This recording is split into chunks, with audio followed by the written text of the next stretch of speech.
Once upon a time, there was a Chinese farmer who lost a horse, ran away.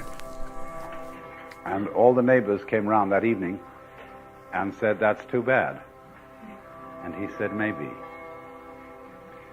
The next day, the horse came back and brought 7 wild horses with it. And all the neighbors came around and said, "Why, that's great, isn't it?" And he said, "Maybe." The next day, his son was attempting to tame one of these horses and was riding it and was thrown and broke his leg. And all the neighbors came round in the evening and said, "Well, that's too bad, isn't it?" And the farmer said, "Maybe."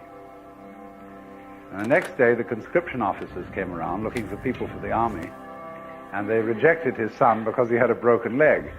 And all the neighbors came round that evening and said, "Isn't that wonderful?" And he said, "Maybe."